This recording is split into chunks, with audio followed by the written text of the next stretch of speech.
From the classroom to the emergency room, OR and beyond, you're joining Trauma ICU Rounds with your host, Dr. Dennis Kim. Welcome to Trauma ICU Rounds. I'm your host, Dennis Kim, and today is National Stop the Bleed Day.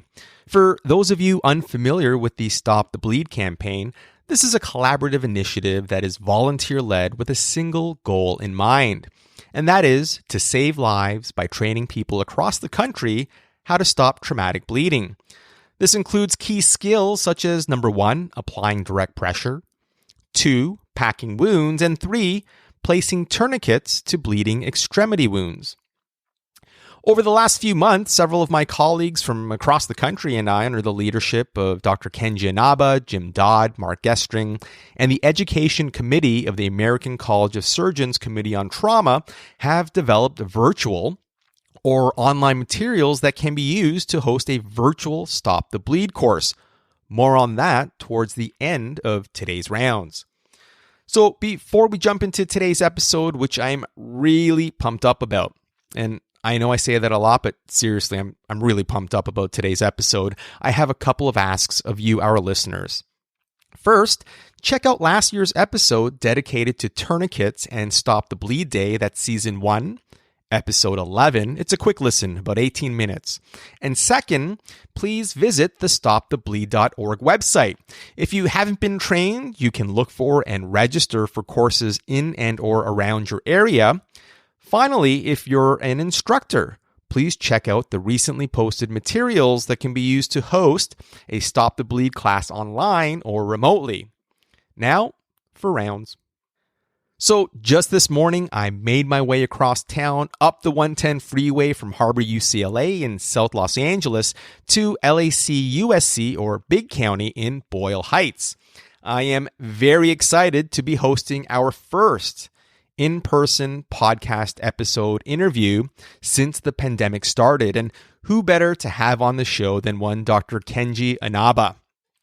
Dr. Inaba really needs no introduction, but he's going to get one anyways. Kenji, like yours truly, is a Canadian who obtained a master's in physiology at U of T, followed by medical school at Queen's University, and he underwent his general surgery residency training at the University of Western, followed by a trauma surgical critical care fellowship in Miami at the Ryder Trauma Center. Since 2005, Dr. Inaba has been a practicing trauma and acute care surgeon at LAC+USC Medical Center, where he's the chief of trauma and professor of surgery, emergency medicine, and anesthesiology, as well as clinical scholar at the Keck School of Medicine. Now, in academia, we oftentimes talk about the triple threat surgeon.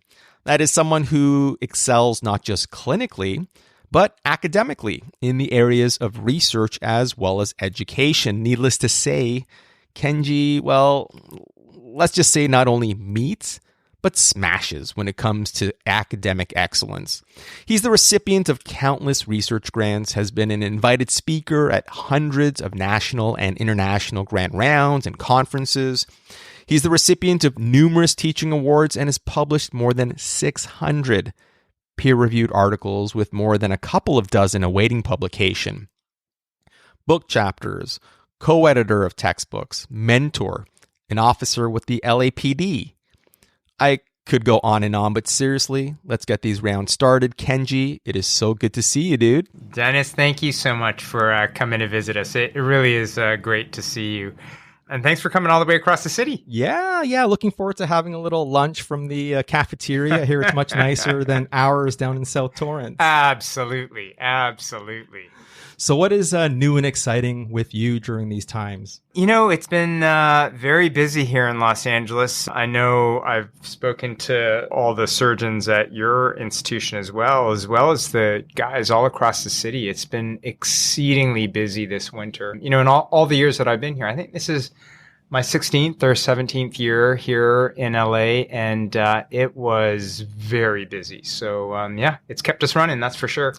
And in terms of the current COVID situation, do you find things are starting to settle down or level out? It really has. I think we're mirroring what's being seen across the entire county of Los Angeles, and things really have gotten quiet from that standpoint. And, it's a welcome relief. And it really did complement the fact that our trauma volumes were just so busy. So it really helps us a lot as we ease into the summer season. And as the trauma numbers pick up even further, it's really nice that we don't have to contend with the COVID issue nearly in the same way that we did at the tail end of last year. Absolutely agree. And with summer upon us and restrictions slowly easing up here, just last week, we had a combined HERT drill. And for those of you out there who are unfamiliar with the LA County HERT team, that's our hospital emergency response team, which is a joint effort between our two hospitals, physicians and nurses from the ER and trauma, pre-hospital providers, EMS, LA County sheriffs, among others. And together we congregate at an outdoors training facility just north of the city where we undergo a number of team training exercises through various simulated scenarios. For example, providing a definitive airway and safely removing a patient entrapped in a collapsed building, or performing a field amputation. Yeah, it was a really good exercise, and we try to do it once a year. And I think it's really important to make sure that all of our surgeons who operate 99.999% of the time in the hospital, right, to get them used to working in the field with a completely different set of equipment, with different support personnel, just to get your mind set in a different way. It's absolutely critical in order to ensure the safety and the efficacy of this program. We started off with, on day one, a helicopter safety briefing and just like a transport safety session, followed by a presentation on the way that our EMS system is set up and all the different personnel that you're going to encounter in the field when you're trying to perform an amputation or some other procedure in the field. And then on day two, we either flew or drove out to the training site, met up with you all. And it was great because it's a nice chance for all of the surgeons, the emergency medicine physicians, for all of our trainees and our fellows, our residents, and all of the nursing staff to get together with all of the pre-hospital care providers to work on these problems. And they set up 4 very good problems that are extremely realistic. And, it was right there with everything from amputating a leg to delivering a baby, all of those issues out in the field. And it really was fantastic. And it really got us thinking. It made us look very closely at the gear that we carry, the meds, the equipment, what saw works well in a very confined space as opposed to in a wide open space. What sort of safety protocols do we have to have in place to ensure that our providers don't get hurt and that we can safely extricate somebody? What sort of equipment does the EMS system have to help us with these extrications and these patient movements so that everybody stays safe? All of that came together with these 4 problems, and I thought it was just a great a day overall. So, with the end of that one, we'll start planning the next one for a year's time from now. And I think, Dennis, the reality is if you go through the history here in LA County, these teams are mobilized fairly frequently. And so it is super important that everybody's up to speed. So I thought it was a great day, actually. The feedback was incredible. I saw a lot of the pics, and we'll post those to the actual webpage. But I agree, this is a fantastic resource for the citizens and folks in Los Angeles County, and heaven forbid that we need to activate. But if we do, we'll be well prepared. So just to switch gears, moving from the pre-hospital setting back to, let's say, the emergency room. About a month or 2 ago on Twitter, I posted a picture of a subxyphoid window, and this generated a lot of controversy when it came to management of patients with cardiac injuries. And so I wanted to make that the focus of our conversation or discussion today, Dr. Inaba. And so why don't we start? One of the things that I classically was taught and still continue to teach is the importance of the cardiac box. And in recent years, things like the zones of the neck, especially when it comes to gunshot wounds, has kind of fallen by the wayside. Is the cardiac box in modern surgery still applicable? That's a great question. I think, here's how I would answer that question. I think If you just look at the cardiac box anatomically, it just makes sense that if there's an injury in that cardiac box, it ought to give you a mental heads up that there may be something underneath there. Now, when you look at it scientifically, though, the reality is that yes, there is a slight significant increase in cardiac injuries if there is an injury to the box. But that really becomes kind of irrelevant when you take a look at how we work up these injuries in 2021. So, we did a study recently looking specifically at the role of the cardiac box. And yeah, I think for stab wounds specifically, there's a significantly increased incidence of cardiac injuries. For gunshot wounds, it did not hold true. The reality is when we looked at this data and really sat down to put it into context and interpret what this really means, I think that there's a couple things that are really important. And that is that number one, it doesn't matter whether or not the injury is inside the cardiac box or it's outside the cardiac box. If you ask the question, does it have the potential to cause a clinically significant cardiac injury? The answer is yes. So regardless of whether the injury happens to be in the box or not, I think you still have to worry, is the heart injured or not? And then the second thing, which is probably the most important consideration when we discuss the utility or the role of the cardiac box, is the ultrasound. And the reality is, pretty much no matter where you work nowadays, you're going to have access to bedside ultrasound. And the reality is, because we have this ubiquitous access to ultrasound and it can look for and tell us whether or not there's fluid in the pericardial sac, when you put together the fact that any injury inside or outside the box can cause a cardiac injury and you have an ability to diagnose it, the reality is when that patient rolls in and they have a stab wound or a gunshot wound to the chest, it doesn't really matter if it's in the box or outside the box. You're going to do the ultrasound, assuming that they may have an injury, and you're going to treat according to that ultrasound. And so I think the short answer is no, it doesn't matter. But I think, all of us, if you've been doing this for a while, as soon as they come in, especially if you see a stab wound and it's right there in the box, you'll probably have a slightly higher mental awareness that there may be something underneath that. But the reality is we treat them all the same, whether it's way out lateral or it's right in the middle of the box.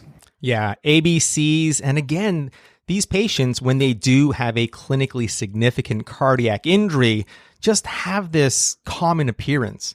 They're seated up, they're wide-eyed, they don't want to be laid down, and they just have this classic presentation. But maybe let's just back up. For our learners or the students out there, we're talking about the box. They might be wondering, what on earth are they talking about? So what are the boundaries of the box, and does this also apply to injuries to the back? Yeah, that's a great question. So first of all, the box, as we traditionally look at it, would be on the anterior surface of the body, and it would be bordered in general by the nipples, out to the side laterally, your thoracic inlet or this sternal notch, and then it would follow the costal margin down. And that would give you the anterior box. Now, from the posterior aspect, because of the bony rib cage as well as the muscle that's sitting there, it really is not part of that box that we would think of. So, there's just too many intervening structures on the way to the heart. So classically, it would be an anterior surface landmarking with the borders that we just described. So you mentioned ultrasound and FAST, and I agree, this is really the gold standard for ruling in or out the presence of a cardiac injury following penetrating trauma. In fact, the probe is usually on the patient's torso even before we can begin assessing the airway or get the pre-hospital report. Several years back, one of our fellow Canadians, Dr. Chad Ball, wrote on the limitations or pitfalls for FAST, and recently your group performed a study looking at the utility of FAST in predicting survival following resuscitative thoracotomy. And if I recall correctly, in about 4 to 5% of patients, the FAST was inadequate. And I gotta say, I feel like that number's kind of low. So what are some of the limitations of FAST, and what are some of the things we should be thinking of doing to circumvent those issues? Yeah, those are great questions. So I think there's three sort of issues that you brought up. The first is that there are going to be limitations, and these range from body habitus to the presence of subcutaneous emphysema or gas from air that obstructs your view. There are a whole host of user and patient-dependent factors that can obstruct your view. I think that it's important, as everybody knows, to attempt multiple views, whether it's subxyphoid or direct transthoracic views. There are different ways that you can try to get around that. But you're right. There are some physical limitations to getting a good view. So that is the first point. I agree 100% with that. Number two, the issue with the falsely negative fast, I agree. Chad published that paper. I know exactly the one that you're talking about. I cite it all the time when we're teaching, and we practically see it. It wasn't that long ago, a couple months ago on call, that we had a patient just like that. They come in. There's a classic stab wound that looks like it's in a worrisome spot in the, cardiac box area or somewhere to the chest. And you do the ultrasound right up front, which we can talk about in a second, and it's negative. And so you get everything else on, you get all the monitors on, you're doing your full physical exam, you take another look, and it's negative. You shoot a chest x-ray, the two cardinal imaging modalities that we're going to use to sort out what's happening in the chest, being the ultrasound and the chest x-ray. You get that chest x-ray, and there's usually, it's on the left side, a left hemothorax. So perfect. You check your ultrasound a third time, it's still negative. You put that chest tube in, and boom, some blood comes out. Now, that blood is not enough for you to warrant going to thoracotomy, but you're watching that chest tube and you're getting everything else worked up. There's no other injuries. It's a single stab wound that looks kind of worrisome, but your fast 3 times now has been negative, but your chest tube continues to dribble blood out.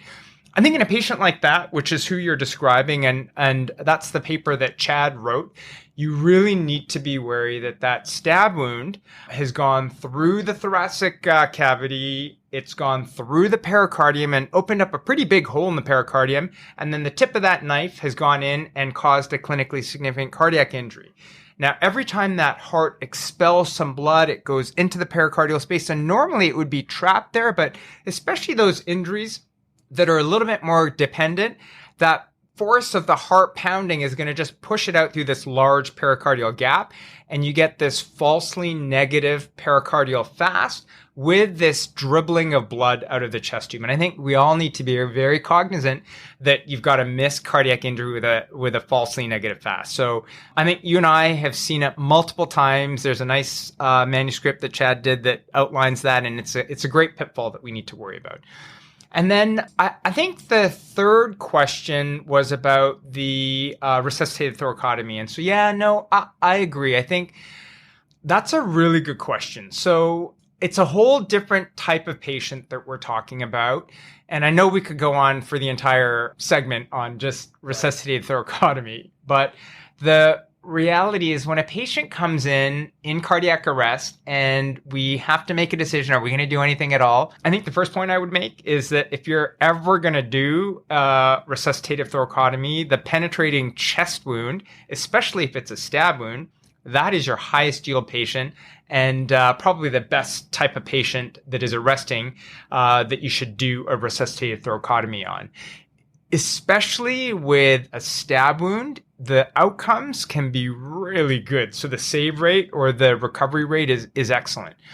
Now, if you work in a smaller place where you're not sure if you should be doing that thoracotomy or not, if you ask the question, can ultrasound help us make that decision? I think the answer is yes, I think it can. Patient comes in and they're in cardiac arrest, and you're sitting there in the resuscitation bay and they roll in, you transfer them to the bed and you start your workup. If you were to apply an ultrasound probe to the heart and ask the question, is there any cardiac motion? And secondly, is there any fluid around the heart? If the answer to both of those questions is no, there's no cardiac motion and there's no fluid around the heart, the reality is the save rate or the likelihood that you're going to actually have a survivor or a patient that goes on to donate organs, which I think are the two most important outcomes, The answer is going to be no. It is exceedingly unlikely. As you know, we did a study a couple of years ago now looking specifically at that question, and really no motion, no fluid equals very much no survivor. So that's kind of how I would answer that question. Yeah. And in that study, the sensitivity for that was 100% with a specificity of almost 80%. So very good points. And yeah, we're totally talking about a couple of different types of patients. So we have the patients that are coming in stable, you suspect a cardiac injury, you do the workup. And then we have patients who are coming in extremis. And I think some of the points that you made about the better outcomes in patients with stab wounds is really important. And it always reminds me of a 2000 paper by Peter Ree, in which they kind of break down survivability into a couple of key categories. Number one, what's the mechanism, blunt versus penetrating? And if it's penetrating, stab wound versus gunshot wound. What's the location of injury? We know that patients with primarily thoracic injuries will have better outcomes than abdominal or multi-cavitary wounds. And then are there signs of life present on presentation? And people, I think, do still confuse vital signs and signs of life. Signs of life, we're typically talking about pupillary reactivity, agonal respirations, or any form of cardiac activity. And like you so eloquently put it, these days, I think we're really looking towards fast to make that determination. Is there motion or not? Is there fluid in the sac or not? Now, let's take the patient who is not crashing. They're not in extremis or moribund requiring a resuscitative thoracotomy. They've got a stab wound to the box. You do your fast and it's indeterminate. Because honestly, I find that there's usually more indeterminates than either positive or negative. It's like we don't want to commit. So it's kind of indeterminate. But they're lying there and they're comfortable and they're not dying and they're talking to you. What do we do in those instances? Yeah, I think that's an excellent question. So patient rolls in and you're right. If we can get a very clear-cut positive, this is a patient that's going to go to the operating room, no question. And you want to get there as soon as possible before they arrest. So everyone agrees with that. And if it's clearly negative, the likelihood, again, as long as that chest x-ray is negative and we're not missing that falsely negative patient, the reality is the sensitivity is pretty good for clinically significant cardiac injuries. So with that one caveat that we talked about, for everyone else that comes in and you're like, it's kind of an indeterminate study, I agree. So this is what we do here at LA County. So it's not uncommon for us to have this finding. We'll repeat it. So we'll get everything kind of all set. We'll make sure that there's no other injuries that we're missing. We'll shoot the chest x-ray and then we'll repeat it and try to get ourselves compartmentalized into a positive or a negative finding. But if it's still indeterminate, we will then move to still a bedside without having to move the patient, transthoracic echo done using a formal echo done by cardiology to get yet another set of eyes in. We have access to it 24/7. They're really good and super helpful. And it brings in another pair of eyes. It brings in a different machine. It brings in a whole new set of folks to take a look at it. And I find that in my experience, that second set of eyes really helps to categorize into a positive or negative finding. Now, if they're still indeterminate and that patient is, in fact, perfectly stable and is sitting tight, I would then, as you know, the setup here is really nice. We have a CAT scanner right next door, and I know that people are going to cringe when they hear this, but what I would do and what my partners would do is we would move over to the CAT scanner. Again, you've got to see the patient. You've got to be comfortable with the patient. You've got to stay with the patient. But now you have this equivocal bedside ultrasound that you've done, and then you've got this second cardiology run ultrasound, which is equivocal. We will go to the CT scanner, which is right next door, and we will quickly scan through. And with all of that, we can usually make up our minds as to what we're going to do. However, I know you're pushing me towards the next step, which is going to be, so the CAT scan, you look at it and yeah, there's a little bit of soft tissue kind of artifact going down right towards the heart, and it's not super clean and they won't rule on it. Well, if we're truly equivocal at this point, so now you've got 3 imaging modalities that are equivocal, I will then take the patient, and we do this several times a year, to the operating room, and we will do a subxyphoid pericardial window. So it's not often that we do this, and yet it is something that we do. So, and I think it should be something that you know how to do, because you've got to do it properly in order to truly be able to use this as a diagnostic test. And so, so that would be the answer to your question. We would move to the operating room for a pericardial window.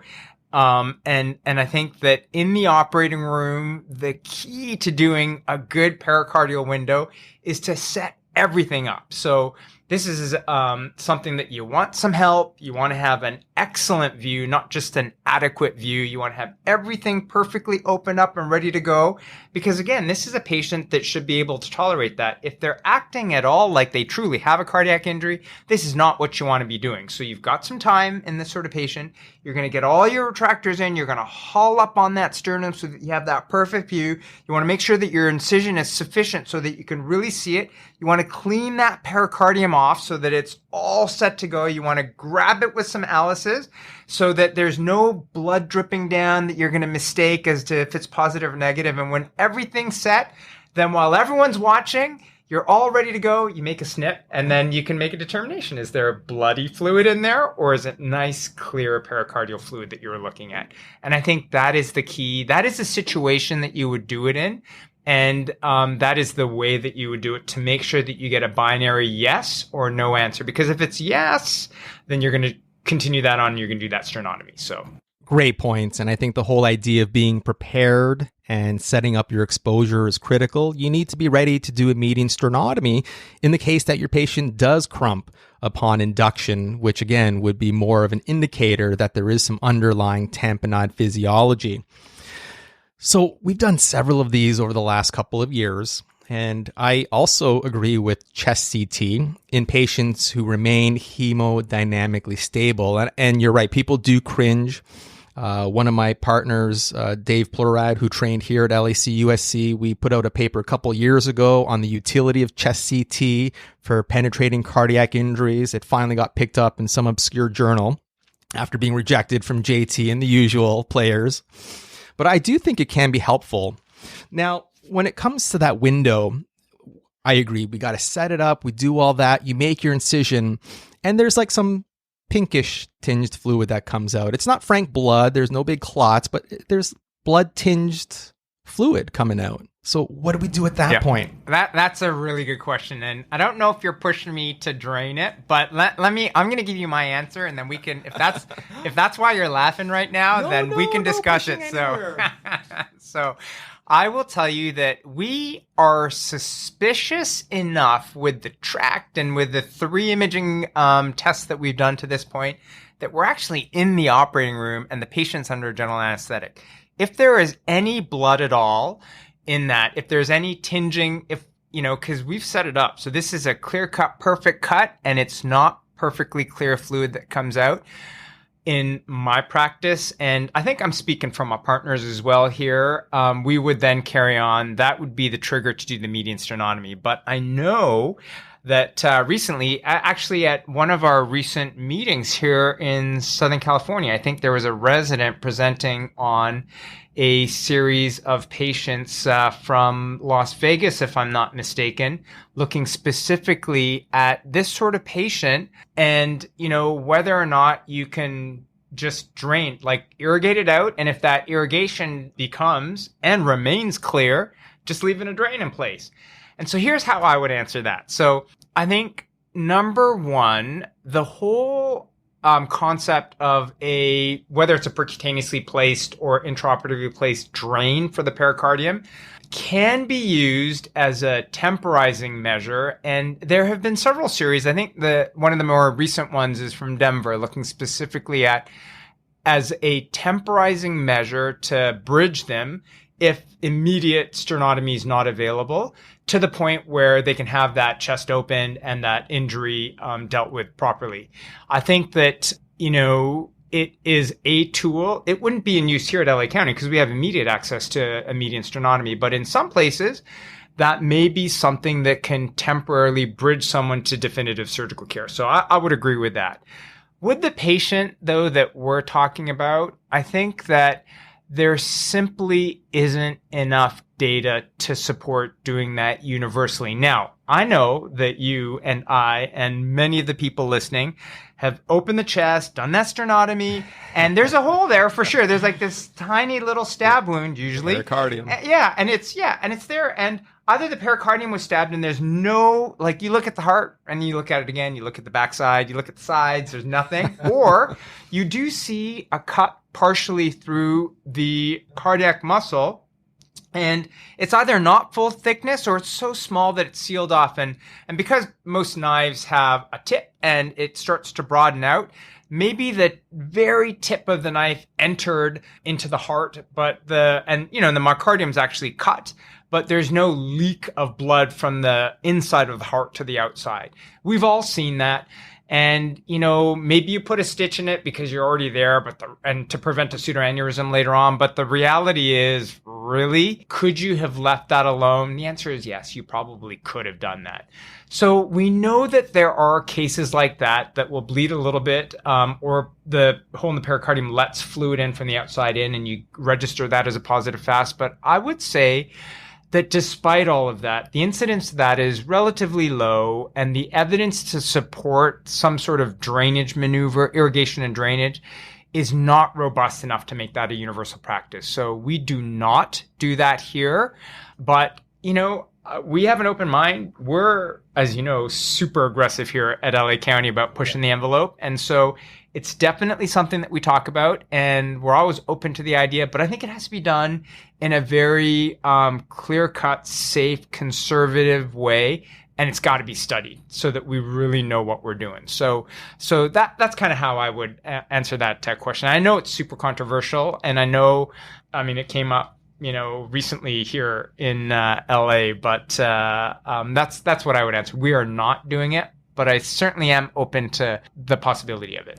Yeah, I think it's a rare enough injury that maybe in a multi-institutional fashion, the answer may be found. Certainly there have been single institutional so-called randomized controlled trials out of South Africa that have looked at this and shown that it actually may be a safe practice.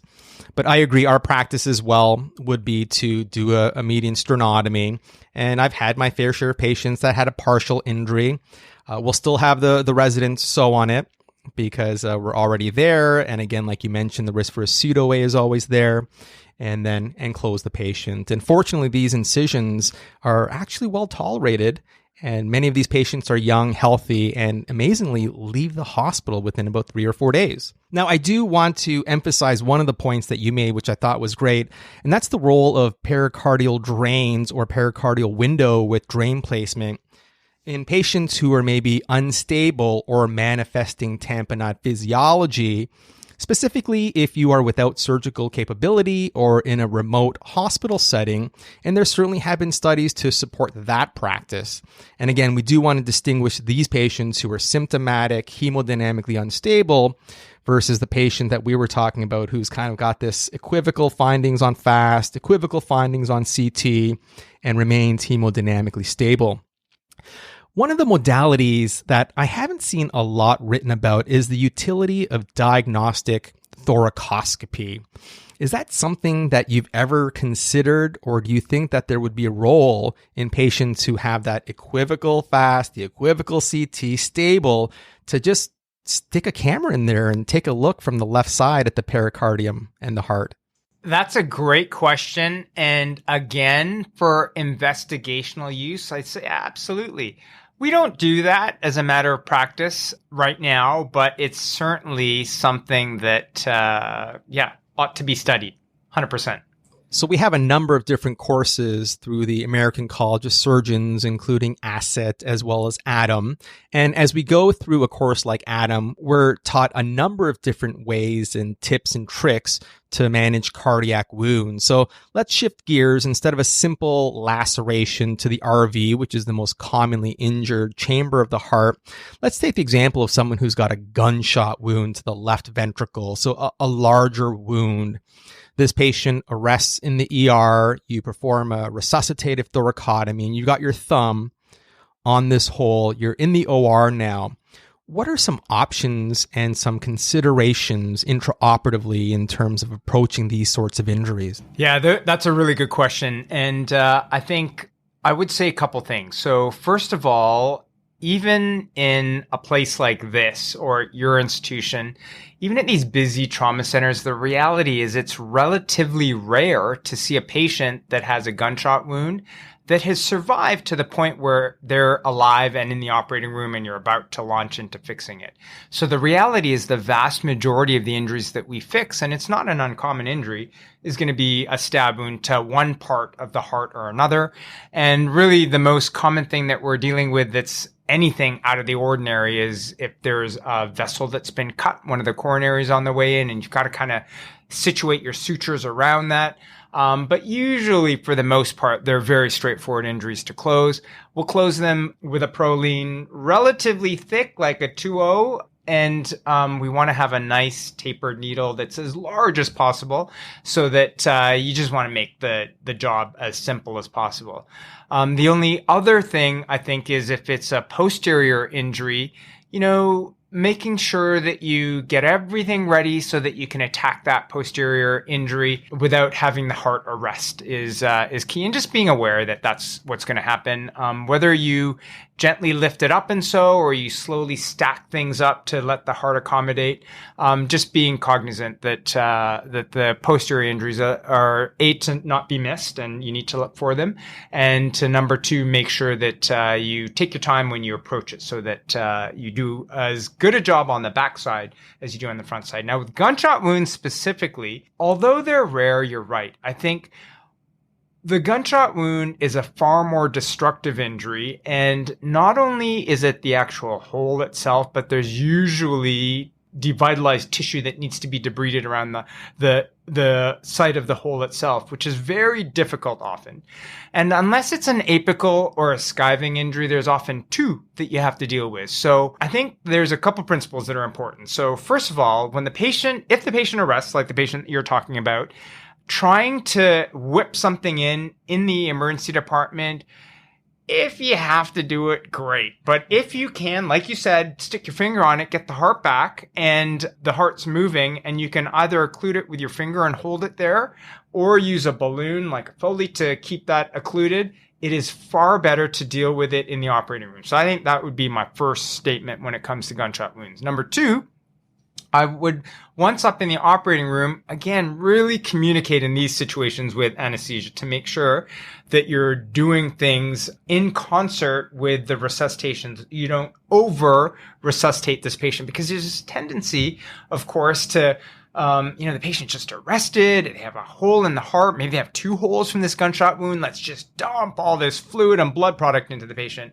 And the heart, as you know, very quickly loses its ability to accommodate. And now you're dealing with this big, boggy heart. So it's important to be in good, close communication with what you're losing and what the patient needs.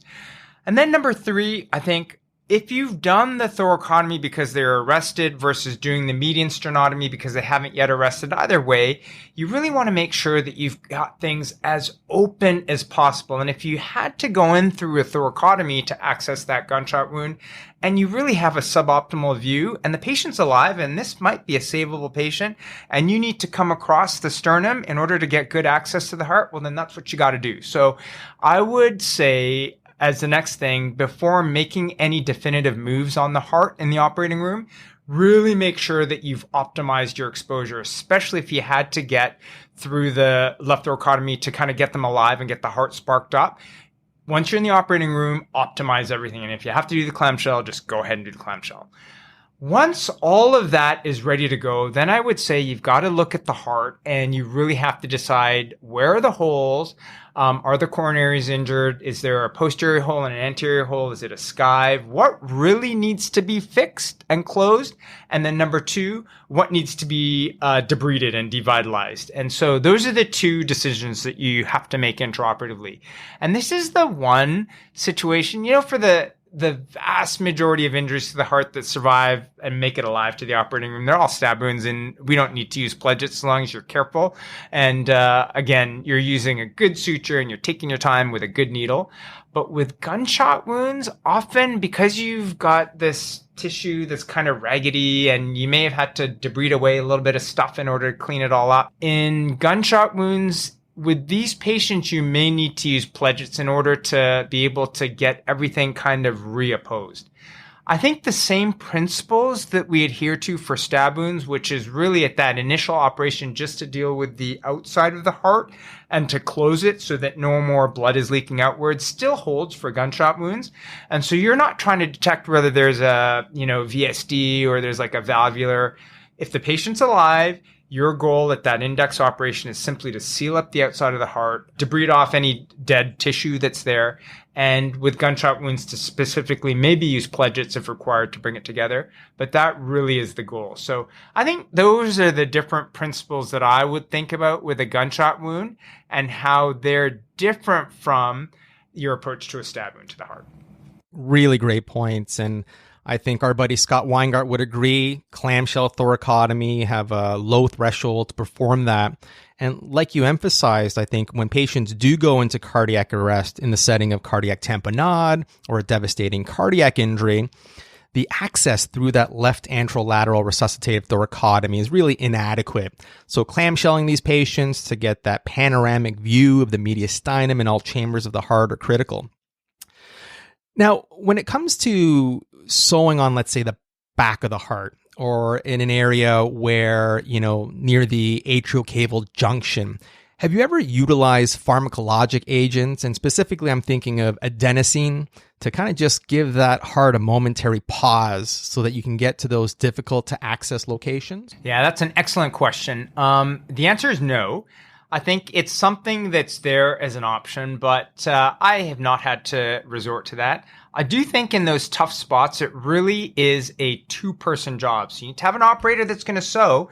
They need to be ready to roll. They've got to have all their equipment, the sutures, everything ready, and they need to be calm. And then just as important is the setup person. And there's a lot of things that we do as trauma surgeons where that setup person is important. But I would say for a technically challenging part of the heart, especially on the backside, for example, having that setup person to get everything organized and ready is the key person. So the answer to your question is no, but I think that it's something that's an option. More important than that, I think for me is, either me being the setup person or, proctoring a fellow to be that setup person to learn how to do that while the resident actually places a stitch, and to make it as easy as possible technically for the person placing the stitch to do that accurately is the key. So that's kind of my approach to it, and I have not had to pharmacologically stop the heart. So I've done it once or twice before, never really found that it helped a heck of a lot. And I do want to emphasize, you mentioned the 2-O-proline on an MH or SH needle. The other thing I would add to that is make sure it's double armed if you've got it. Specifically when you have patients who have like a coronary artery injury or like a laceration to the heart near coronary. We're classically taught to do a horizontal mattress, and instead of having to backhand that, make it really awkward, just have a double arm needle, and then you got 2 forward passes of your hand and you're done. Yeah, all of our residents, I'm sure it's the same at Harbor, have a couple of those stuck in their pocket on call. So they're all ready to roll with that. Yeah, we had a recent case of a GSW to the RV, and was a pretty significant injury. We were able to get a Satinsky clamp on it because it was near the apex, and that allowed us to get the patient up to the OR, at which point we were able to oversew it. And there have been situations where we've actually even been able to use across the appendage simple linear staplers to get hemorrhage control as well. So we've got our patient, whether it's a stab wound or a gunshot wound. And like you pointed out, the gunshot wound victims, especially with these cardiac injuries, there's so much blast injury and concomitant tissue damage that most of these patients aren't going to make it out of the ER. But let's say we've got the patient with that classic RV stab wound. We've put our nice horizontal mattress suture in it, or our chief resident has.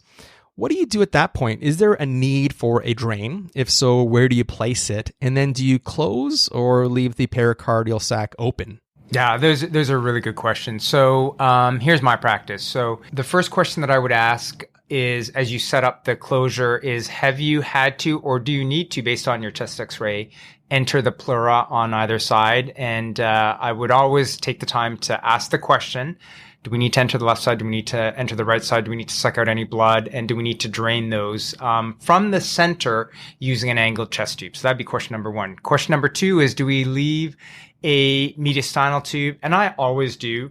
You know, we used to, in general here at LA County, leave these relatively small bore chest tubes, but I think almost all of us have moved over to leaving a blade in the mediastinal area as the med tube, and that seems to work very well for our patients. We try really hard to make sure that we're as hemostatic as possible in that area, including in these cases, we don't really pay attention to the sternal edges as we enter, but on the way out, we really want to make sure that everything, including the bone, is as dry as possible. And maybe that's why we can use these smaller mediastinal tubes on the way out. And as far as the pericardium, I think that's a really good question. You know, our cardiac surgeons are very good friends here at USC. So, you know, when these young 20 or 30-year-olds are coming back although in this era, they're going to come back for some sort of endovascular approach to their valve or to their bypass. But for now, when they come back for that redo sternotomy because they've been stabbed again or because they need a bypass or whatever in the future, it's kind of nice whenever possible to be able to at least close part of that pericardium, the part that's going to be abutting the sternum. If you can. Now, the reality is I talked a great game about talking anesthesia and making sure that we don't over-resuscitate, but the reality is oftentimes, despite all of our efforts, these patients, you know, especially if they arrested at some point, they get a lot of resuscitation. And the frank reality is getting that pericardium closed can be very difficult. So I would answer your question by saying that whenever possible, if you can at least achieve a partial closure over the part that's going to abut the sternum, I think it's totally worthwhile doing. We never close it all the way, just in case our hemostasis wasn't perfect, but we do try to close as much as we can. It's not always successful. In fact, I would say that in many cases, it's not successful, but, you know, I think it's a consideration. And whenever possible, we should try to get some intervening tissue between the sternum and the pericardium. Yeah, I agree with that. And that's certainly my practice as well. Now, briefly, you touched upon cardiac surgery. And I think in centers or in countries, for example, our native country of Canada, where maybe they're not seeing a lot of cardiac stab wounds, there seems to be this impression that this is an injury for the cardiac surgeons to deal with. And we know that not to be true. But are there situations or particular injuries or areas of the heart where you think that maybe we should be calling our cardiac surgeons, or maybe the patient might need to go onto ECMO, for example? I think it's very practice dependent, and I think there's a couple principles that need to be brought into consideration. The first is that this is a time-sensitive injury. So patient rolls into the emergency department, they're lying in your resuscitation bay, they've got that stab wound, you put the ultrasound probe down and there's fluid there. Vital signs look good. Maybe they're a little bit tachycardic because they've just been stabbed or shot, but it's not going to last in that situation for very long. So I think the first thing that, especially for the trainees that are listening to this, to remember is you want to make sure that you move on this very quickly. And the moment you register a positive FAST, they need to be starting that move to the operating room. So then the second thing that comes into play is what sort of cardiac surgery support do you have? And the reality is, in places like where you work and where I work here, we don't have access at 3:00 in the morning to a cardiac surgeon. So I think that would be the second important thing, because again, it is a very time sensitive operation or injury. And then I think number three is, if you look at the technical goals of this operation at that index case, it really is not challenging. Of all the things that we do, this is probably one of the most easiest and most satisfying operations that we do, because patients do so well. So I think if we all remember that we've got to act on it quickly, you're the one that's there at the bedside, and it's not a technically challenging injury. And really the goal of this operation is to close the outside of the heart. The reality is, in most practices, the best person to deal with this, and frankly, the person that deals with most, is going to be the trauma surgeon that's in the hospital. Now, I will say that we do, again, because they are our good friends, work with our cardiac surgeons in the post-operative phase of care.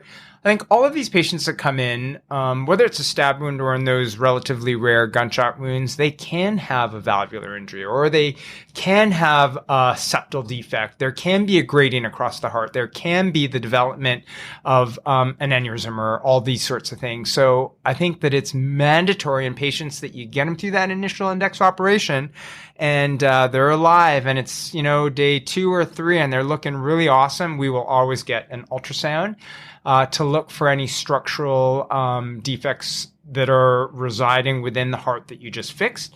And if there is, we will always involve our cardiac surgeons who can really help us decipher exactly what the anatomical abnormality is and what sort of physiologic impact that anatomic abnormality is having and whether we need to address it now or we can send them home and follow up with them. But either way, these are very complicated decisions. And, we have a whole group of surgeons who are experts at this. So I would 100% defer and work with them closely on those. But I think it's mandatory to get post-operative ultrasound. You don't want to do it too quickly up front.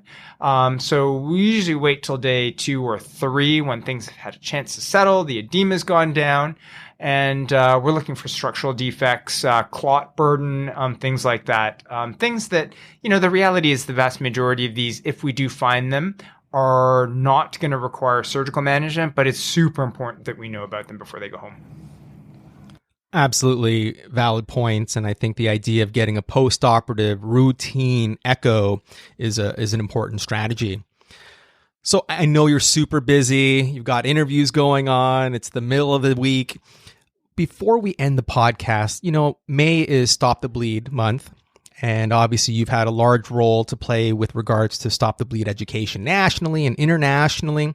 Maybe a few words on new updates and what's happening with regards to the Stop the Bleed STB program. I think that it is absolutely critical, especially since it is Stop the Bleed month. And I didn't know this, but you told me just as we were starting that Stop the Bleed Day is coming up. And hopefully we get this all teed up for that day. But yes, I think the new things that the Education Committee for Stop the Bleed out of the Committee on Trauma has put forward over the last, 6 months we've been working on it probably. Yeah, about. Is the virtual approach to getting this teaching done. And so there are now a couple of options, but what's new is that we have one virtual platform that's already out, which essentially is a video and slide-based run-through of the didactic portion of the course, which is then followed by a virtual, or if appropriate, depending on your, local rules, in person, go at teaching all of the skills and having the tourniquet practice done. Now, you actually, thank you very much, put together an awesome video that is designed to teach our teachers and all of our Stop the Bleed instructors how best to run this virtual course. So I think for everyone that's listening out there, it's important to know that we do have a video-based virtual didactic course. All of the instructors that are out there can watch Dennis's primer to how to do a virtual skills hands-on, again, through the computer. And if you put those two things together, you really have a complete virtual package for teaching this program. Now, it's going to be difficult to do a class of 100 people like we used to be able to do.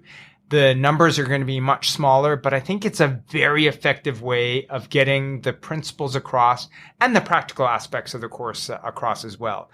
The one other thing that we're literally working on this week, and we've been working on for weeks now, is a animated version of the virtual didactic part as well. And we're in our 3rd or 4th iteration of changes to it. And, I mean, you've seen it, Dennis. I think it looks absolutely fantastic.